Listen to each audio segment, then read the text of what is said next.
É muito triste, é vergonhoso a gente dizer que no Brasil ainda existe trabalho escravo. Existe.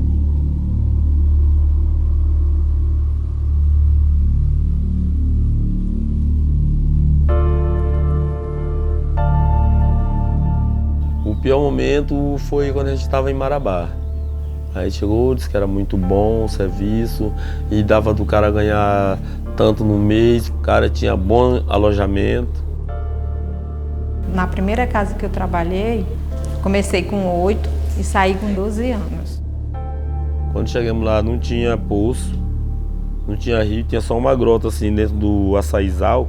A gente para beber chegava, limpava assim, ia juntando, botava um pano, cortava a camisa na boca do carote e coando. Na hora que você bebia água tinha gosto de ferro, daquele ferrugem.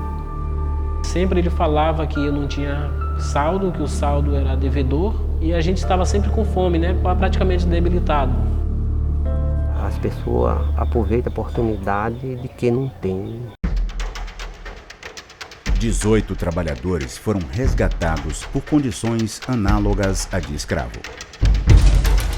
Nas últimas 2 décadas, as fiscalizações resgataram mais de 52 mil pessoas. 28 homens foram encontrados em situação de escravidão. Esse tipo de barraca onde os trabalhadores estão alojados. Só que tem outros acampamentos, mais pelo menos uns 3 ou 4 acampamentos. E essa comida é de graça ou vocês vão ter que pagar? Tem que pagar? Tem 2 nessa cama aqui? É os 2 irmãos? Que cobra que era, você sabe? Jararaca? Foi quando eu cheguei na cidade já tá desacordado, nem me lembro mais. É a situação que a gente quer, precisa trabalhar em condições adequadas. Uma multidão de trabalhadores explorados todos os dias. Chegou até nosso conhecimento de que o senhor usa a arma para eventualmente intimidar os trabalhadores. A gente tem que a situação não pode continuar. A gente está fazendo aquele trabalho, mas a gente já está vendo que está sendo escravizado. Só faz aquele trabalho, continua naquele trabalho. Então, como eu digo, é porque a precisão obriga. O conceito do trabalho escravo está previsto na legislação brasileira no Código Penal, no artigo 149. O trabalho escravo hoje no Brasil são condições que não se restringe apenas uma liberdade de locomoção do trabalhador, é um trabalho forçado, jornadas exaustivas, as condições degradantes de trabalho e a servidão por dívida. Uma vez o cara me disse para mim que como era que existia trabalho escravo porque não estava vendo ninguém chicoteado e acorrentado. Esse rapaz, se eles quebraram foi a corrente e pararam com o chicote, mas o trabalho escravo ainda existe, mesmo dentro da cidade tem o trabalho escravo.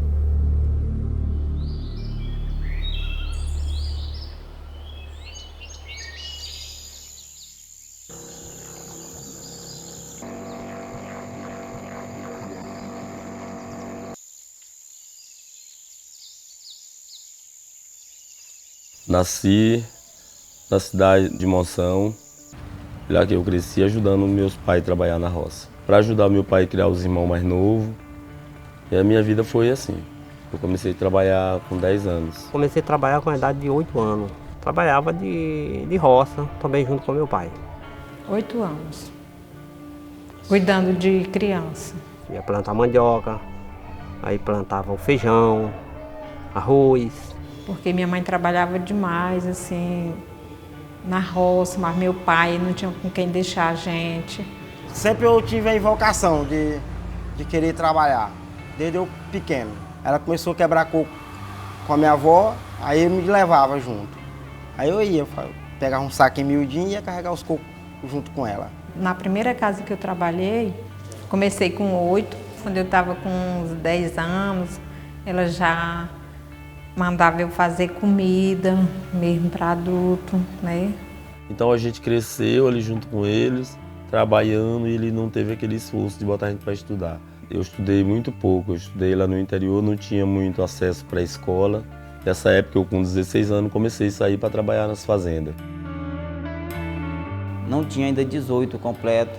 Aí apareceu essa fazenda que vinha um ônibus para levar. Hoje a gente tem aquela curiosidade de conhecer o mundo, né? Acaba que o cara ganha dinheiro, ganha isso, aí eu fui. Aí onde o cara quebrou a cara. Pensava uma coisa e na hora era outra. Só se eu soubesse que era assim, eu não tinha vindo. Tipo enganado, né? Tipo não, enganado. Entendi, e chegamos aqui é outra coisa. Trabalho escravo. O pessoal tá almoçando abacate porque falaram que não tem nada para comer. A maioria dos trabalhadores que a gente resgata do trabalho escravo já dizem que trabalhavam desde os 13, 14 anos. Então, a gente vê uma relação muito forte do trabalho infantil com o trabalho escravo. Quando eu comecei a trabalhar em serviço pesado, eu tinha na idade de uns 13 anos, trabalhando de roça com meu pai. Até os 15 anos de idade, eu tinha essa rotina só de viver de agrado, entendeu?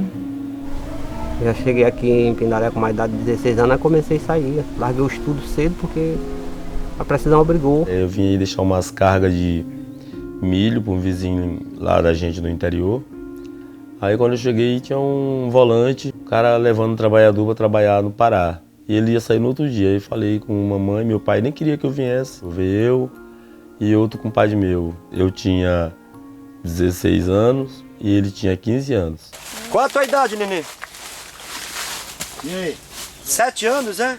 Você fica sentado aqui nessas folhas, assim, em cima da folha? É. E tu ganha algum dinheirinho pra cortar cacau? Nada. Você ganha algum dinheiro pra isso? Nadinha. Ganha comida, né, meu filho?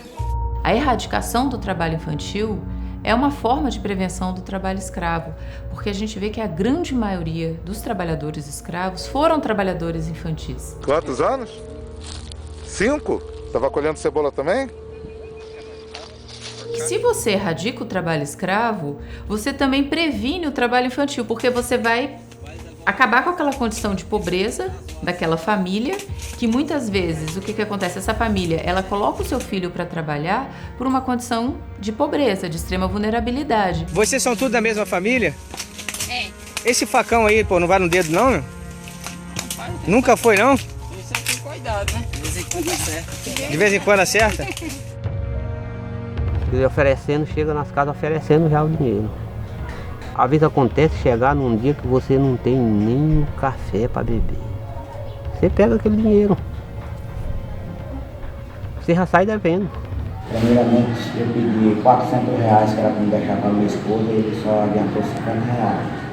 Aí é que eles chamam de gato. Gato é o que vem buscar os trabalhadores. Sim, a gente trabalha de meia, trabalha pra gente e pra ele. Aí ele pega o serviço da fazenda, o fazendeiro passa a linha de serviço para ele de R$20, aí ele já passa pra gente menos da metade. Quando você chega lá, você tem que comprar a foice, a bota, o esmeril. Ele disse que era só a passagem, que a gente ia pagar a passagem. Servidão por dívida, e são descontos ilegais e que passam ao empregado que está devendo, e ele, por ser uma pessoa vulnerável e não saber dos seus direitos, acaba acreditando que aquilo é uma dívida correta, e então ele permanece no trabalho até que essa dívida seja quitada. E muitas das vezes ela é muito difícil de ser quitada porque o empregador sempre usa desse artifício para mantê-lo no local de trabalho. Vocês aqui compram mantimento, arroz, janta, é nós mesmos. Os mantimentos? É a gente mesmo. Esse trabalho com foice, facão, chadeco. Esse aqui o patrão dá. Comprado. O senhor já está aqui há quanto tempo? 2 anos. Ele compra e manda para nós e ele desconta. Você sabe o preço dessas mercadorias? Não, porque não entregou ainda nenhuma nota para nós do rancho que vem. Manda vir o mototáxi, mas que é paga da gente, o mototáxi. É R$100 para ir e vir. Mas é boa a carne, pelo menos? É nada, só pele a véia. E cobra de vocês? Cobra. Tá ok. E vem tudo descontado. O prato de comida de vocês é esse aqui, né? É. Todo dia é preparado. É. Aí vem já prontinho, desse jeito. Mas essa alimentação aqui, ele dá. Não, comprado. Nada. Você não sabe o preço desse óleo? Não, senhor. Nem o preço desse? Não. E quanto é que ele cobra na alimentação por mês? Isso é de acordo com o preço que a gente, o total que a gente compra e anota e paga. A alimentação? É. Quanto ele disse mais ou menos que ia dar? Nós não somamos a conta. Isso aí vamos somar a conta para saber quanto é que dá. Aí a conta se torna grande. Você, para trazer algum saldo, você tem que pagar aquele todo para você trazer algum saldinho. Aí não tem como ser escravizado. Essa botina do senhor eles deram pro senhor? É minha, não deram botina não. Deram nada não? Eu posso afirmar que existe uma certa aceitação, a gente sente que uma boa parte da sociedade é escravagista.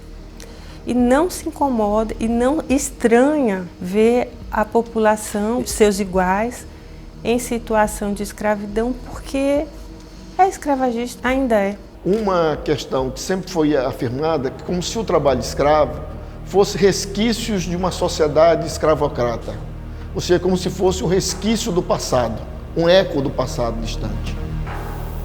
E é muito difícil alcançar comunidades isoladas que ficam lá no final do mundo, onde não existe um mínimo de estrutura, como uma estrada para sair e chegar, onde não existe um acesso à terra, um país tão rico como o Brasil de terra, porque está controlado por umas poucas mãos.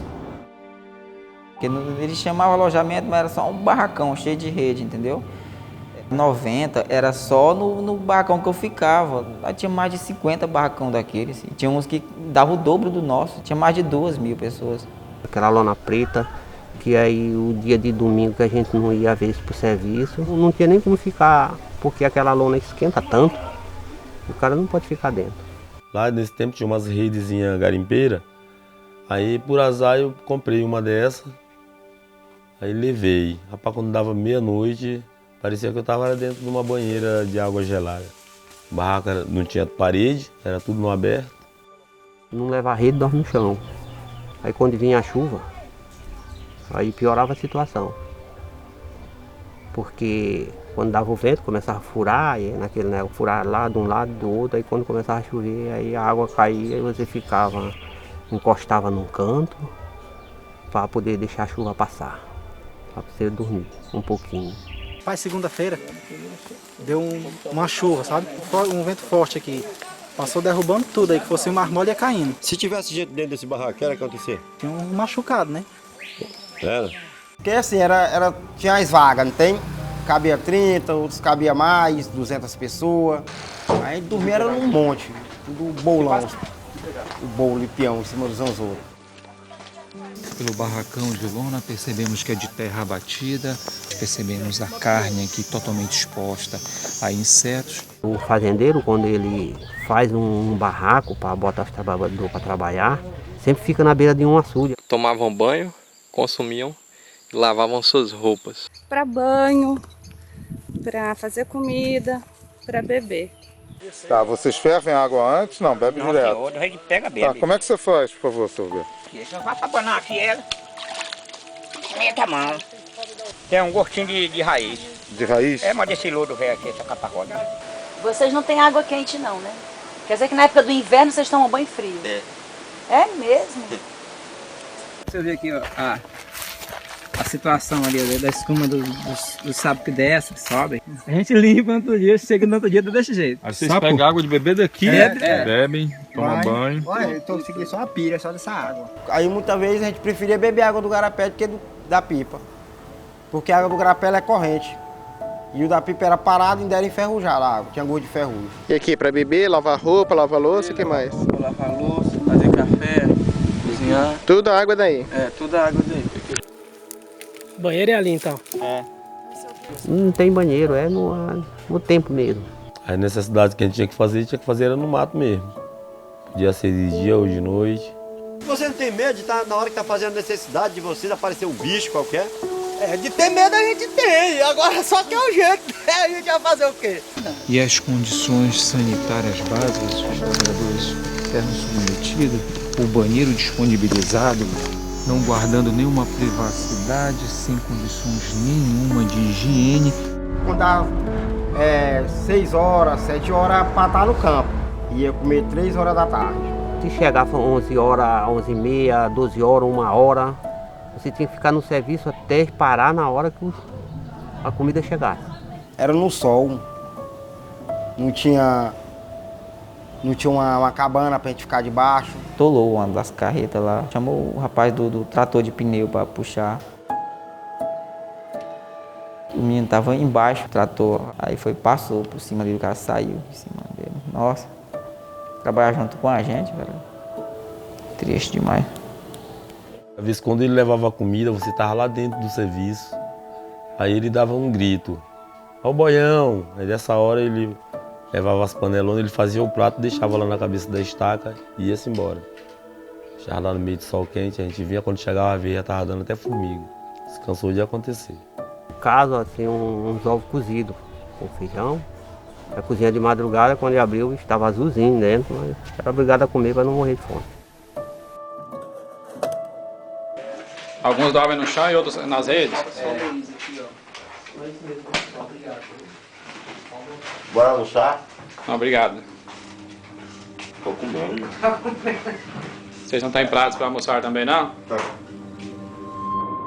Então isso configura um cenário, né, de degradância, essa retirada de direitos dos trabalhadores mais fundamentais, né, essa retirada da dignidade. Ô, meu filho, vamos lá, força aí. Um serviço puxado e alimentação ruim, ele começou a dar cãibra, o corpo inteiro, todo. Ele gritava demais, deitou no chão, ficou ruim, aí o cara nada, nem... Aí nós falamos, ele disse, rapaz, não tem jeito não, que tá tarde da noite. Aí nós botamos ele na rede, um pau assim, amarramos a rede no pau, botamos ele na rede, trouxemos para a beira, uns 3 quilômetros, para a beira da pista. Casos de trabalhadores que já foram assassinados ou estão com parte do corpo decepadas por falta de responsabilidade, de equipamentos de proteção, de medicação que não é fornecida, e mesmo de cuidados que deveriam ter antes e que não tem. A mim me chegou um trabalhador, o cara não tinha nem 29 anos, parecia que tinha 50. Chegou com o pé com uma queimadura de 3º grau. Preto estava o pé. O fazendeiro era médico, sabia o que era, sabia que estava queimado. Só falou assim para o trabalhador, está doendo. E disse, não, já não vai doer, está queimou todo. E disse, não, pues puedes continuar trabalhando. Ese menino trabajó otros 3 días, hasta que eso comenzó a crear gangrena. Consiguió fugir gracias a otro compañero y llegaron ao centro de defensa. Graças a Deus, só perdeu 3 dedos do pé. Ela queimou o menino com papa quente. Aí eu peguei o menino de uma vez, assim, da mão dela, né? Aí ela pegou uma colher de mexer panela. Aí tacou na minha cabeça. A minha sorte foi um vizinho que me tirou das garras dela. Eu era magrinha, né? Ela era forte. Teve outro trabalhador que, por reclamar seu salário, foi marcado com o ferro do gado. Temos as fotos, todas as costas queimadas inteiras, não foi uma vez, foram várias. Trataram a pessoa pior que gado, que vai para o abate. 2 homens chamam a polícia e dizem que eram trabalhadores escravos. A gente ficava lá, apanhando e ficava sem comer. Um deles exibe marcas no corpo que seriam das agressões que aconteciam durante o trabalho. Sempre em fazenda tem arma. Sempre nas fazendas que eu andei, tudo tem arma. A gente trabalhando lá e o serviço não estava sendo no valor que era para ser pago, né? A gente chamou o encarregado e pediu que ele aumentasse o serviço, porque estava muito barato. Quando eu procurei para nós fazer conta, para me receber meu dinheiro, né? Aí ele não gostou e puxou a arma. E também por fim a gente começou a perceber que estava sendo vigiado. 3 homens, na verdade, todos armados. Aí foi que eu procurei o meu direito. Eles são submetidos a condições de trabalharem no sistema total de exploração. Aí o dinheiro que desses 660, ele me deu 40 reais. Esses 40 reais eu não pude comprar nem um pão para o meu filho, porque eu me achei tão encurralado, tão humilhado.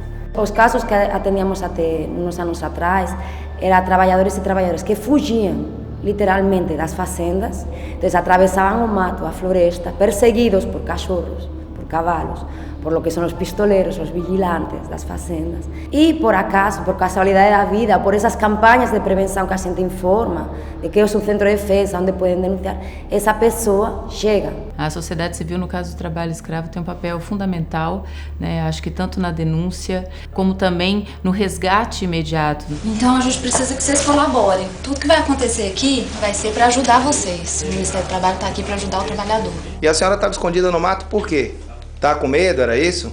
Não, porque se ficar, né, e dizer, né, que nós ficamos de teimoso, né, que eles mandaram avisar, né? Tá 8 meses dormindo no barracão aqui. Tem banheiro aqui? Tem pra ali, mas não tem água ainda. Tem 8 meses, não tem carteira de trabalho e ganha 15 reais a quinzena. Porque tem vezes que chegam morrendo de fome, não tem tomado banho faz dias, estão muitas vezes doentes, por causa dos venenos agrotóxicos, por falta de comida, por alguma doença. A gente faz todo esse primeiro atendimento e depois passamos a escutar a pessoa o que nos tenha que contar. E essa denúncia, com todas as informações, é encaminhada aos organismos competentes.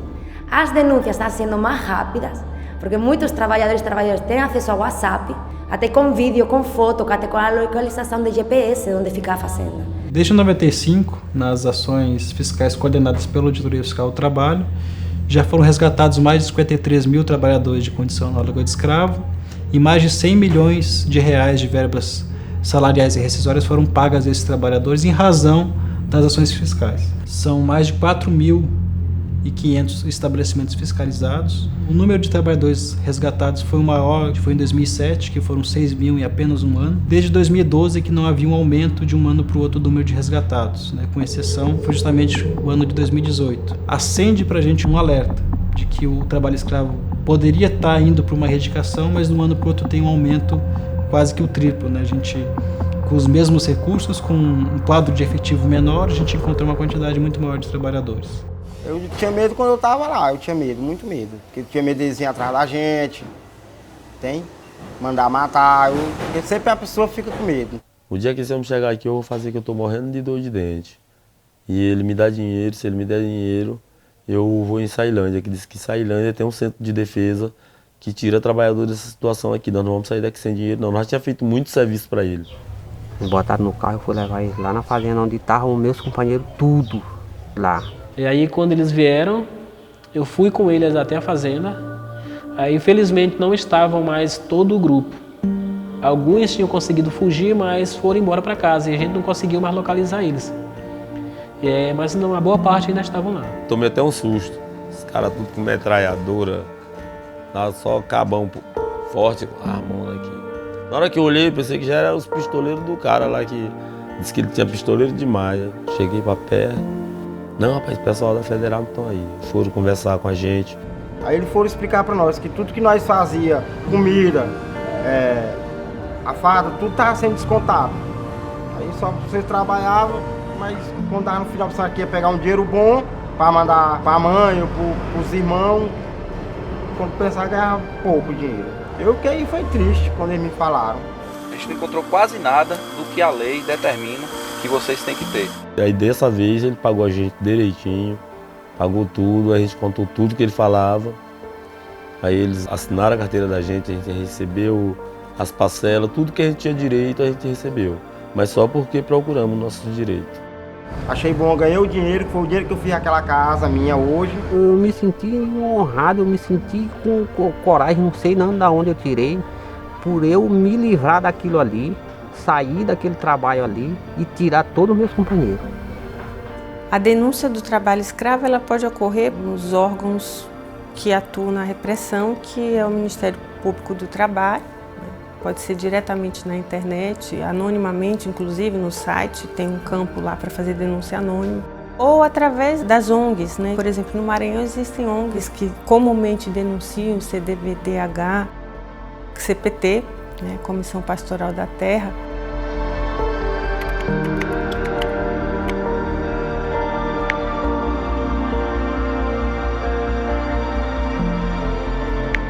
Existem várias formas da denúncia chegar para os órgãos de fiscalização.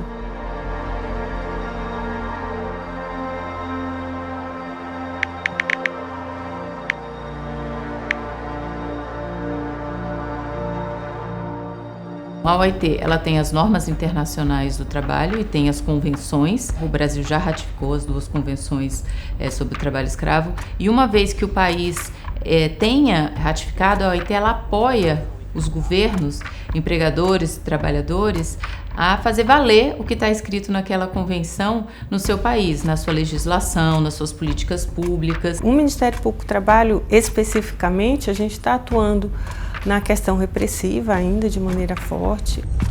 Os órgãos que comumente estão presentes são auditores fiscais, procuradores de trabalho e Polícia Federal ou Rodoviária. Precisa dessa estrutura, né? Porque cada um ali tem um papel importante, essencial para que o resgate aconteça de uma forma segura, tanto para quem está fazendo a fiscalização, quanto para quem está sendo resgatado. E também na questão de fomentar políticas públicas e monitorar a eficácia delas no Brasil.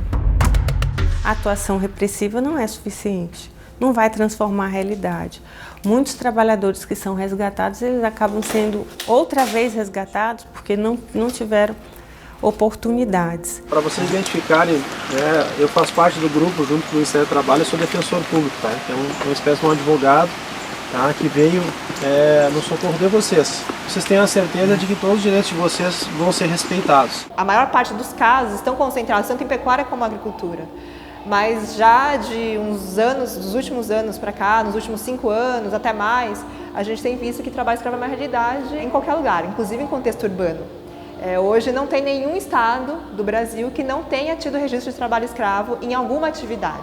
Nos casos de terceirização, ainda que ela seja autorizada e lista pela legislação atual, há casos em que o empregado ele tem como patrão, então como poder diretivo, não aquela pessoa que está diretamente lidando com ele, mas sim alguém acima no topo da cadeia que dirige a própria atividade econômica e diz como que isso tem que ser feito.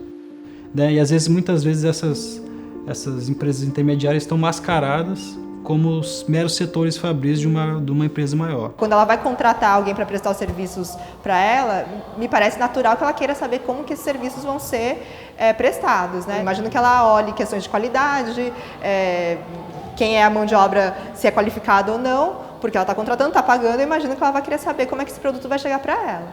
Então, ela dizer que ela não tem noção, que ela não tem responsabilidade sobre isso, me parece um pouco contraditório. É cada vez maior o entendimento que as empresas têm um papel fundamental na erradicação do trabalho escravo. Dificilmente conseguiremos erradicar o trabalho escravo se não houver a participação do setor privado. Enquanto houver demanda e enquanto houver pressão por preços impraticáveis, o trabalho escravo vai persistir. Que você não somente garanta que não tenha trabalho escravo dentro da sua própria empresa, mas que toda a sua cadeia, que todos os seus fornecedores também não tenham trabalho escravo, né? Porque dentro da sua empresa é fácil você garantir que não tem trabalho escravo, mas elas precisam também ter a responsabilidade perante aos outros elos da cadeia e trabalhar para que os outros fornecedores também não estejam se utilizando desse trabalho. Hoje há um cadastro oficial, né, de empregadores que tenham submetido trabalhadores da condição análoga de escravo, também conhecido como lista suja, né, pela imprensa e pela sociedade. Empresas flagradas com trabalho escravo são colocadas na chamada lista suja do Ministério do Trabalho e ficam impedidas de receber empréstimos em bancos públicos. 349 empresas. E acho que um outro ponto também interessante é que, de alguma maneira, essas empresas elas têm que ser responsáveis pelas comunidades por onde elas passam. Porque uma empresa, ela pode, especialmente aqui no Brasil, que a gente tem mais de 80% dos municípios com menos de 20 mil habitantes, uma empresa ela faz uma total diferença na vida de um município, de uma comunidade. Precisa se envolver e entender o que está acontecendo naquele município, o impacto que ela tem, que pode ser positivo, mas que também pode ser negativo, dependendo das práticas que ela adote. O trabalho escravo, para outras pessoas de qualidade, de cor, mas cai mais pesado na costa do negro. A gente não tem estudo e sendo negro para muitas pessoas, aí eles acham que não tem o direito igual do branco, só que é errado. Nossos direitos são igual. A maioria era negro e de pouca escolaridade, né? Nós éramos nessa fazenda 22 pessoas, todos nós éramos negros. Não é possível pensar a economia brasileira desvinculada das questões raciais no Brasil. A empregada doméstica foi o último setor urbano da sociedade brasileira a conseguir direitos iguais a outros trabalhadores e mesmo assim com uma repulsa muito grande de setores da sociedade porque se identificava exatamente com mulheres negras que reivindicavam direitos iguais aos outros trabalhadores. Todo tipo de serviço de dentro de casa era eu que fazia. Era uma casa com 8 cômodos, na cerâmica. Na época, quando eu vim para Imperatriz com eles, eu já tinha 13 anos. Na Vila Lobão, eu morei 8 anos. Eu não conhecia uma rua lá, que ela não deixava. Eu saí.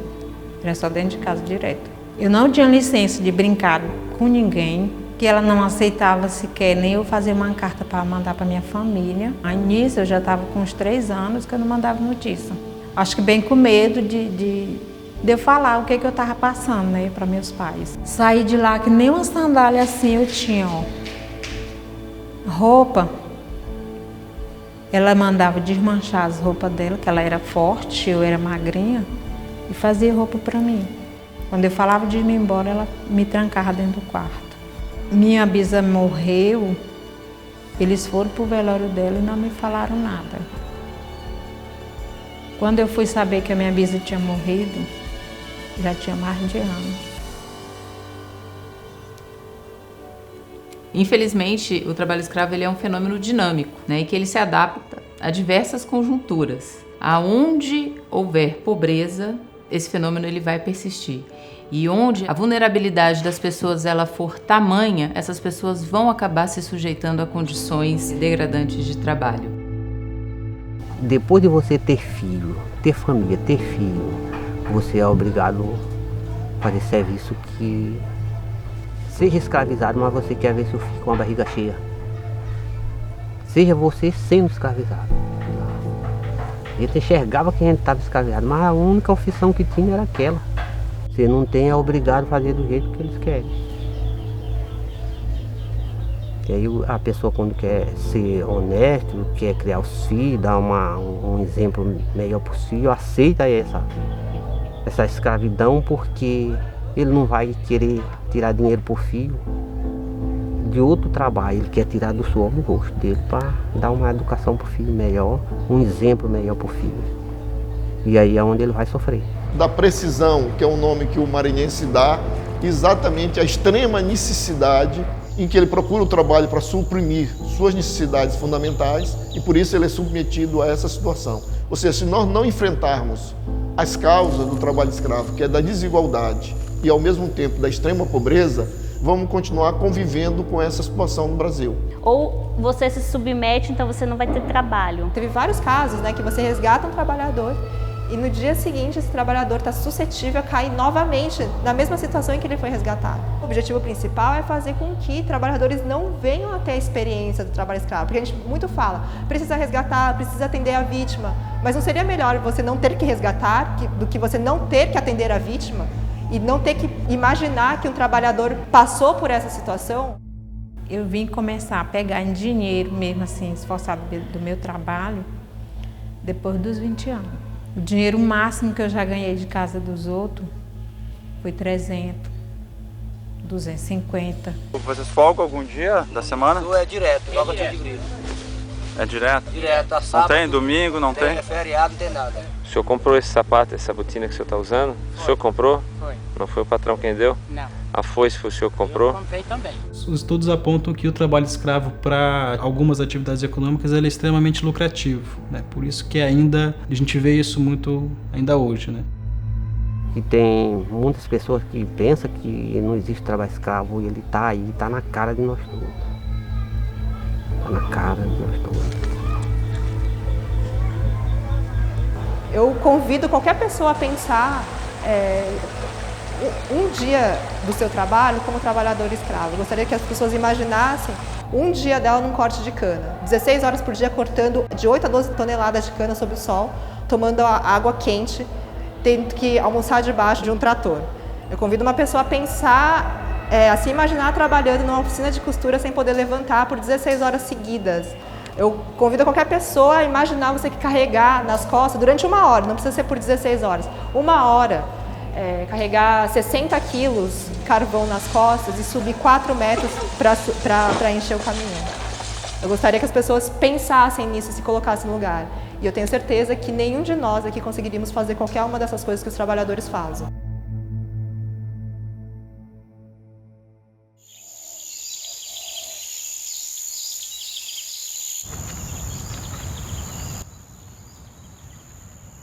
Resistimos contra o trabalho escravo, defendendo nossas comunidades e também defendendo as gerações futuras. Cada dia temos que lutar, enfrentar e combater o trabalho escravo.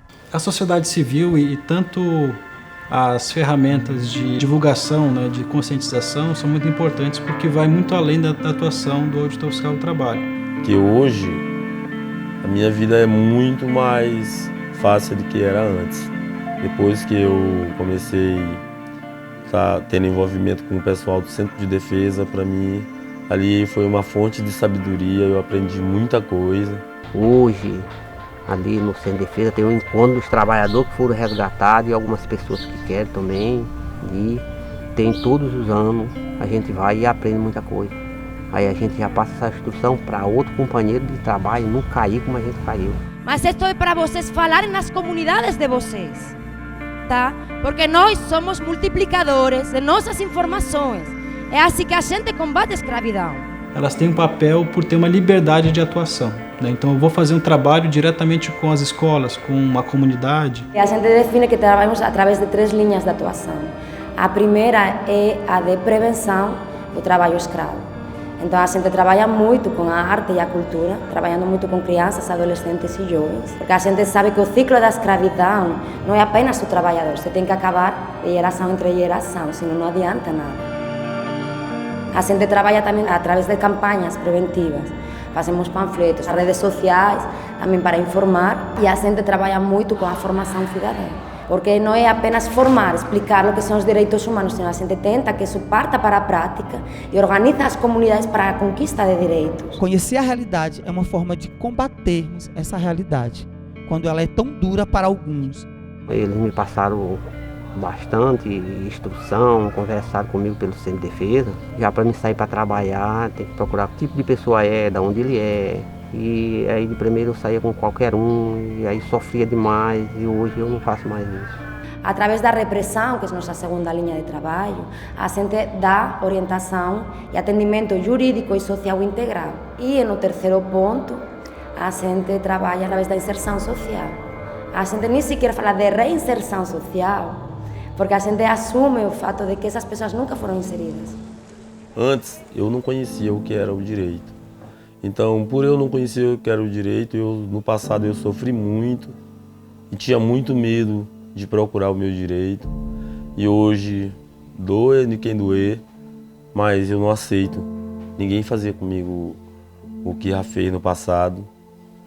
E se eu ver acontecer com um amigo meu, eu estou junto para lutar pelo direito dele também. E vas vendo como vai crescendo, como vai crescendo, como vai virando líder na sua comunidade. Mas através do Centro de Defesa, para mim foi um centro de sabedoria, que me ensinou o que é o direito de um trabalhador. Hoje é muito difícil encontrar trabalho escravo, casos de trabalho escravo no Pindaré, porque não são doidos. E os trabalhadores falam, fazendeiro não é doido de vir aqui nos escravizar. Isso é bonito de ver, muito bonito de ver. De repente uma pessoa que 2 anos atrás, porque eu nasci preto, no interior, é cultural, é assim. E ela que diga, não é assim. Não é justo. Eu sou ser humano, eu tenho o direito a uma relação digna de trabalho. O meu sonho é ter uma qualidade de vida melhor para me dar para meus filhos. Porque o que eu já passei eu não quero que nenhum deles passe. E eu estou lutando para isso, que eu não tive oportunidade.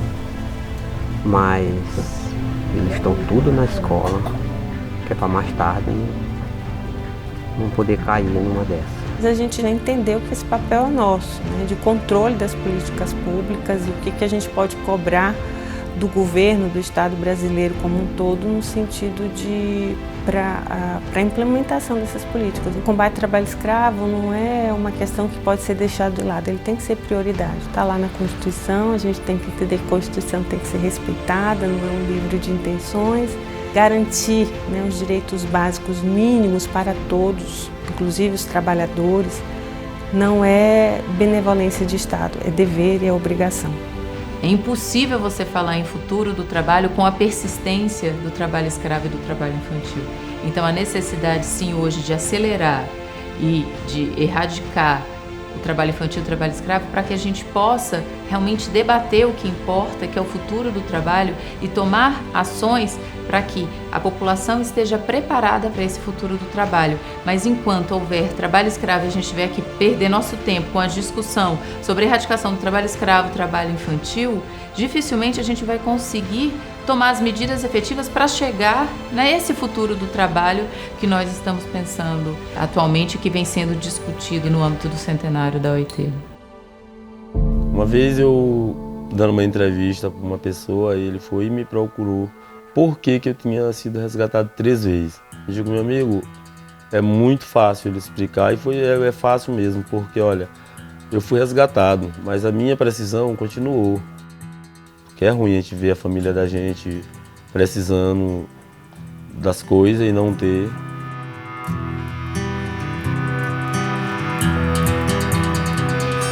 O tempo, o espaço, a gravidade não nos prendem. A dúvida, o medo são roupas que já não nos servem. Aquela ânsia de vencer se foi quando eu venci a mim mesmo. A dor que eu carregava não sobreviveu à luz do meu sorriso.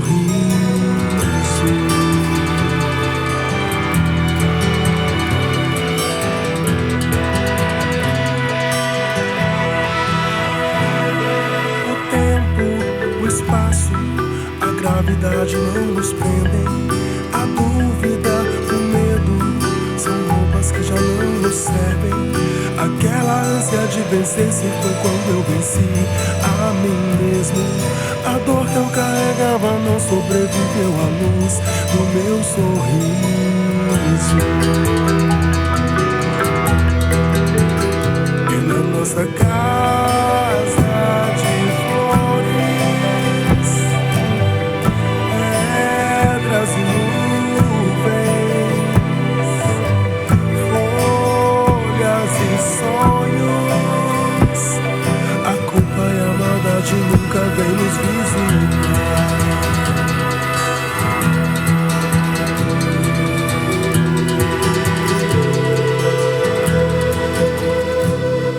O tempo, o espaço, a gravidade não nos prendem. A dúvida, o medo são roupas que já não nos servem.